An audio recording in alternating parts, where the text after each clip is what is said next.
Welcome, students, learners, viewers, to this presentation on a hotel's registration card. Uh, as you can see, this is a real hotel sample. We have requested Hotel Vivanta by Taj to allow us to take a copy of this for our students. And there are not any details which no, would compromise anybody's financial or personal security. So let us start from top. The hotel's name, Vivanta by Taj, location, Begumpet, Hyderabad. The guest name, the company designation. The agent here is booking.com, which means the customer made his reservation through booking.com. Then on the right hand side, we have a room number is left blank here, arrival date and time, departure date and time here, duration of stay only for 2 nights, adult only one, and then we have rate code here, and the price per day is rupees 6250. Accommodation type is mentioned here, city view, twin bedded room, the size of room is mentioned, and comp basic, I think it should be Wi-Fi. That part is not visible. So complimentary basic Wi-Fi is to be provided to this room, which I think is now a routine feature. Then city, pin code here, address has to be filled in here. City, pin code, country is India. The fax number, telephone number, they're all blank. Email address also is of the booking.com. Then the guest PAN number, ID type, ID number, company name, welcome drink to be provided, yes or no, then which newspaper to be provided. They all are blank. And then we have date of birth, anniversary date, they all are left blank. Do not allow mail, email. If this option is checked, then probably the guest will not receive any letters or email from the hotel. But I'm not very sure what exactly is this. This is like the booking ID. CRS ID is Central Reservation System ID. So just with the help of this number, the booking details can be found out from the system, from the PMS. Credit card details, MC should be MasterCard. That's what it is. MasterCard. Card number of 16 digits. Only last 4 digits are visible. Rest are like crossed out. Card validity also is crossed out to save the guest. The card holder's name. Membership card details. These are, I think, the loyalty cards which a hotel encourages the guest to opt for, and then many facilities are provided to loyalty card holders. Like somewhere I read that if you are a loyalty card holder, then even if you check out slightly late after checkout time, the hotel will not charge you for that extra duration. So one privilege you may enjoy if you are a loyalty card holder. Then we have passport and other details. They're all left blank because maybe this guest is an Indian, probably. Arrived from, proceeding to, nationality, passport number, date of issue, expiry of passport, place of issue of passport, then visa, CREG number, I do not know what it is, I'll find out. Date of issue of the visa and expiry of visa and place of issue of visa. So it's very important in case of foreign guests. And now the terms and conditions that the hotel uh, ask the guest to accept, and it's a long list, and I think we should all read it. I'll just try and no, it's too large. Okay, let's see if I can adjust it. Guest shall mean and include the person occupying the room and co-occupant or any guest to the hotel. Tariff. The tariff on the registration card is for room only per night, exclusive of taxes unless specified otherwise. Resident guests should obtain the key from the reception. Settlement of bills. To settle bills on presentation as per room charges mentioned above by the hotel. Checks are not acceptable by the hotel. Should the organization individual fail to settle the bills, the guest will be personally liable, which means he can be even arrested by code of law and sent to jail for non-payment. And here is company lien on guests' luggage and belongings. In case of default of payment of dues by a guest, the management shall be entitled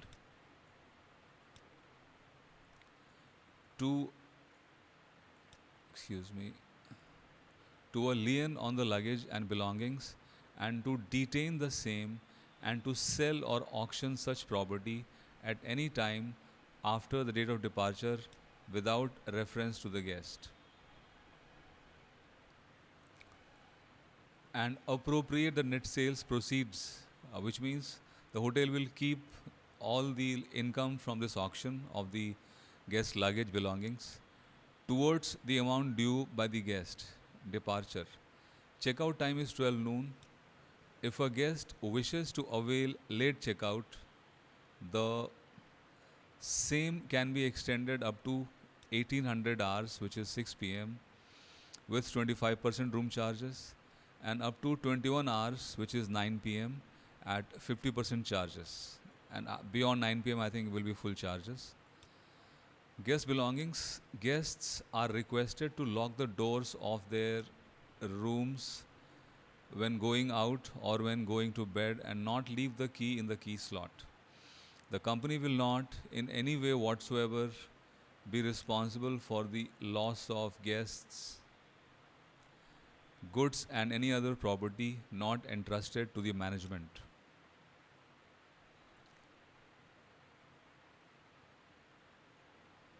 Or for damage thereof, whether due to negligence of hotel staff or any other cause, including theft or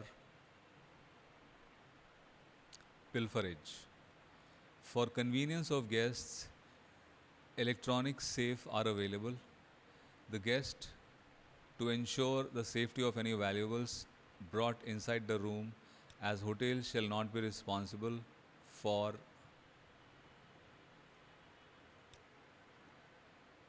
any reason whatsoever in case of any theft, damage, or loss to or loss of the same. Hazardous goods, storing of cinema films, raw and exposed, or any other articles of a combustible or hazardous nature. Combustible is which can catch fire easily, and hazardous is something which causes hazard to someone's health or safety. In guest rooms, or storing of the same is strictly prohibited. So you cannot keep anything dangerous inside the hotel room. Damage to property. Guest shall be held responsible for any loss or damage to the hotel property caused by themselves, their friends, or any person for whom they are responsible. Management right. The management reserves to itself the absolute right of admission to any person in the hotel premises and to request any guest to vacate his or her room at any time without previous notice and without assigning any reason whatsoever, and the guest shall be bound to vacate the room when requested to do so.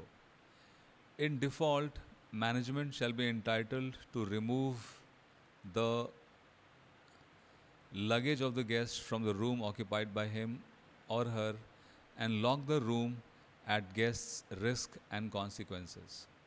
So, very strict terms and conditions.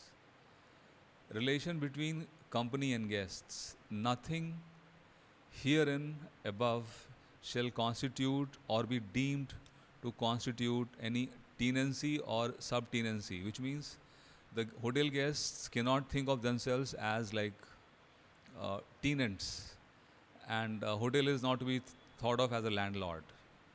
It's a different legal relationship. Or any right of tenancy or subtenancy or any right of interest in the hotel premises or any part or portion thereof in favor of any guest or visitor. I think students may be confused about this part, so let me explain it slightly. A tenant is somebody who pays rent and lives in a house. So a similar arrangement is in the hotel also. You pay rent and you stay in a room. But legally, it is not that relationship which exists between a person who is a landlord and another person who is a tenant. So here the hotel says the guest has no claim on any part of the property, hotel property, and hotel can evict, can throw the guest out whenever they wish to without giving any reason. Guests and the company shall always be deemed to be in full and absolute possession and legal control of the whole of hotel premises, including the guest rooms, which means guest will not have the sole authority over his room where he is staying. Even company will have authority over the guest room.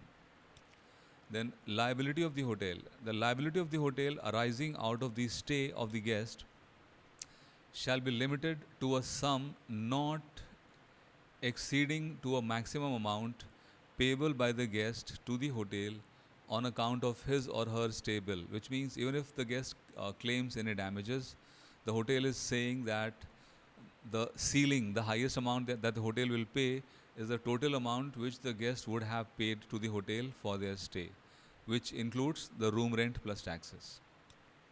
Further, the liability of the hotel arising out of any claim by the guest on account of any tortuous act. Tortuous act is torture. So any act which tortures, which causes pain, shall be limited to a sum not exceeding to a maximum amount payable by the guest to the hotel on account of his or her stay bills. So once again, if guest says, I faced an accident and I met with this problem, even then the hotel will only pay the amount which the guest would have paid to the hotel for their stay. Arbitration is like legal settlement. All disputes, whether arising out of or incidental to stay at the hotel, directly or indirectly, or through any franchisor, agent, etc., shall be a subject matter of dispute between the guest and hotel only, and shall be referable to arbitration in accordance with the Arbitration and Conciliation Act 1996. So we probably need to read this act, understand this act. Conducted in the city where the hotel is situated by a sole arbitrator who shall have the qualification of 10 years experience in the hospitality industry. Let us try and find out meaning of the word arbitrator. Let us see if we can find it through the dictionary. Okay, let me type it.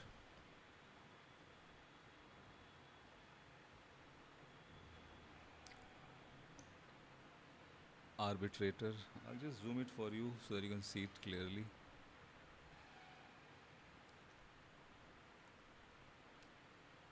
An arbitrator is someone chosen to judge and decide a disputed case.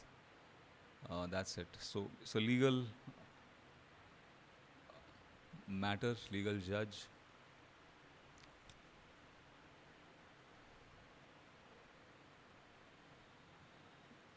And then the arbitration can only be held in the city in which hotel is located. Guests cannot go back to their city and then file a case in that city.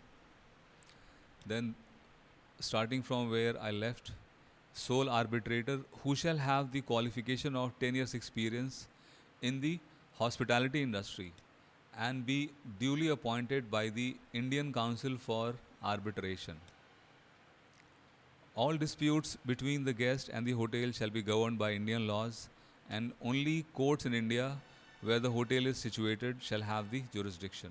13. Number 13 is government rules and regulations. Guests are requested to observe the government rules and regulations in force from time to time in respect of registration, alcoholic drinks, firearms, etc. So, for example, in Bihar, alcoholic drinks are banned, so you must not take alcohol in Bihar. Firearms, even if they're licensed, there are issues, and guests cannot openly show their firearms in public in a hotel situation.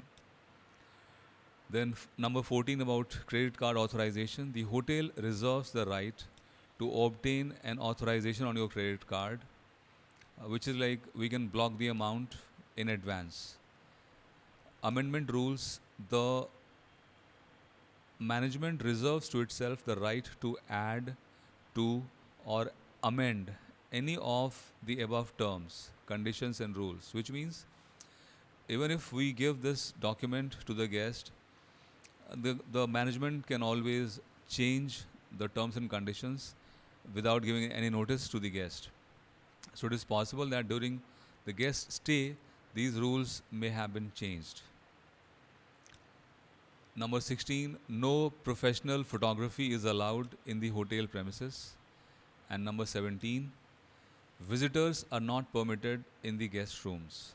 So I think as a student of hospitality, these rules which are there for the guest and to settle issues between hotel and guest, you should also be familiar so that you do not get into a legal tangle or you put your company into trouble.